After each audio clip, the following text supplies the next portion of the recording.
You got three. You got three types of situations. You got good, you got bad, and you got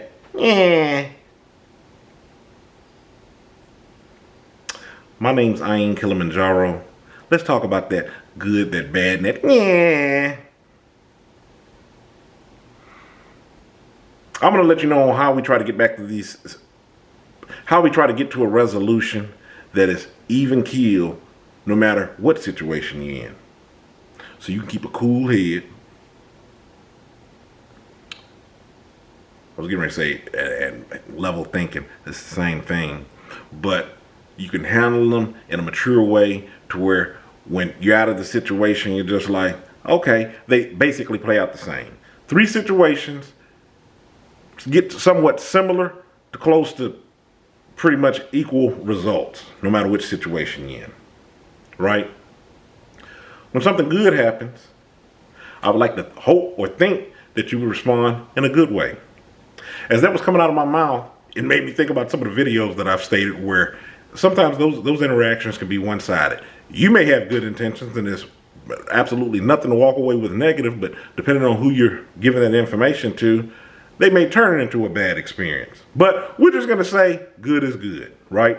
So you walk away feeling good, not really even putting too much more thought into that interaction other than, or whatever experience that you've experienced other than, man, that was really positive. You're smiling about it on the inside and the outside, right? Then you have bad. This is something where you interact with somebody, and I don't think I have to go down the whole path of it. You walk away, it's really like a destructive situation. You know how you feel on that. Yeah. Then you got that situation where it's really neither here nor there. You really have mixed feelings on it.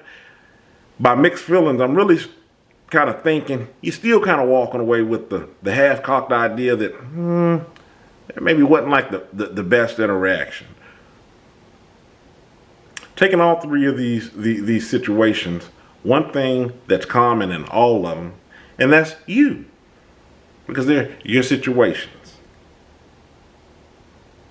In my book, Kilimanjaro's The Arithmetic of Family Communication, which I've left a link in the description box, when I've talked about dealing with family members, your intimate family, your mother, father, siblings, yourself, of course, every chapter starts out talking about you first. What are you bringing to the table? How's your mindset? I know that I've used the example on dealing with some of these people, how they can be taxing when you go to deal with them, because like anybody, it depends on the day that you catch somebody in the mood. But I would like to think when you're putting your best foot forward, when you're coming to interact with somebody, you kind of put some of those emotions aside so you can deal with the person fairly. But we know that's just a those are dreams. Those are that's wishful thinking, because people don't bring it to you like that. But what are you bringing to the table? And one of the things that I talk about in there is knowing when you got like these different type of attitudes that you can deal with on how to counteract that, and maybe departing their presence a little early and so forth. So you're just taking the control back to you, so it doesn't have to end off on that note. And it's the same thing I'm thinking about with these three situations. You're the common denominator, just like they're the common denominator in the situations. But not everybody realizes or recognizes that. So with knowing that you're the common denominator in all this, and you only have control over you don't have control over the other person that you're interacting with, you have to put it in your mind on what type of, before you even go into that interaction, what type of interaction is this going to be? Now, if you want to take it back even further, one could go as far to say as, okay, let me look at the overall picture of who am I dealing with. Is this somebody I should even be going around at this point in time? But that's taking a little deeper than I'm trying to do in this video. That's talking about the overall healthiness of the relationship. And like I said, it's longevity in there. And that's the reason why you don't hear me stating in a lot of my videos about just cutting ties and severing it, with people, because relationships are delicate. It's a lot that goes into it and so forth. So we just got to talk about what you can handle in there. So when you're thinking about like these bad interactions or or just bad situations in general of how of what goes down, you always take it back to you and see, what could I have done better? Sometimes taking that question back to yourself, you'll get back to the answer of, man, should I even be in the presence of whatever situation I'm in? Do I even belong there? It's in my cup of tea. I didn't put it on the table. Those situations that are meh, don't put so much thought into it. Remember what I stated on, it's both of you bringing something to the table? Right? You can't control every aspect of how every interaction is. I know there's been times where I've interacted with people, I've been on cloud nine, and you just got, not necessarily a bad interaction, because we're talking about the meh situations now, but it's maybe it came across, I didn't get what I was looking for as far as a reception for the interaction that we had. Maybe it not really seemed like I was being blown off, but it just didn't feel the most welcome. And those are the times where I walk back and I go, hey, you look, you never know what's going on in somebody else's life, what was going on in their head. Let me give them some space.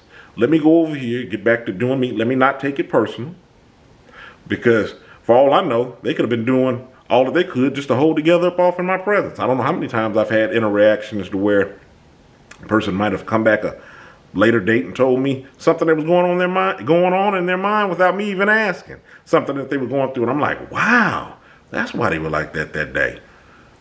The good, the bad, and the meh. How to walk away with it from any one of those situations with you being even keel, and the same way that you walked into them. Good may be unexpected. I don't think we even have to explore that. The bad, just know when it's your time to step out. Know if it's your time to not even go around into that situation. That's the reason why we talk about doing healthy. Those situations that are meh, they're out of your control.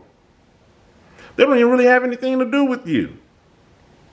It's meh because you're being met with the apathetic tone from the interaction. You know what you were putting in, right? You were putting your best foot forward, right? What else matters? Don't worry about feeling slighted. Don't worry about feeling like it's pride. Oh, I put this out there. I don't know how many times I've went into an establishment, whether it was a worker or just another customer like myself. I've spoken, and the person hadn't spoken back. Those used to agitate me to no end. I would sit up and think, man, I wish I could take my hello back, or how you doing, or that genuine smile that I had. It was just like, it's wasted thinking. See, now you're taking this meh situation, you're going over in the bad category. One way that I've been able to dial it back and make it like that good, that number one situation is just like, hey, yeah, I spoke, I was in a good mood. They might have had the worst news in the world. I'm gonna keep on with my good mood on how I'm feeling. And it's not really until I'm recording this video that I just really thought about how that doesn't bother me anymore. I don't know how long that's not bothered me. Because that's to be really one of my big pet peeves. You speak to somebody and they don't speak back. But it ceases to bother me. And that's what I'm talking about having all three of these situations have a common outcome. You don't want to be walking around all wound up, stressed out, things blown out of proportion, putting a lot more weight on situations than it calls for. That's the point of this video. You got three situations: good, bad, and meh. How are you walking away from them? Is there something that you can do to put a smile on your face? Well, not even put a smile on your face. Not have to put as much thought into it so you can move on your day. Keep trucking on whatever it is that you want to do. That's the point of this video. If you hadn't already, hit the subscribe button. Follow me on my other social media. I have links in the description box. Check out the book I've written, Kilimanjaro's The Arithmetic of Family Communication. Talks about some of the very things that we talked about in this video here. All right? Stay encouraged. Avoid being discouraged. I'm Ayin. You have a good one.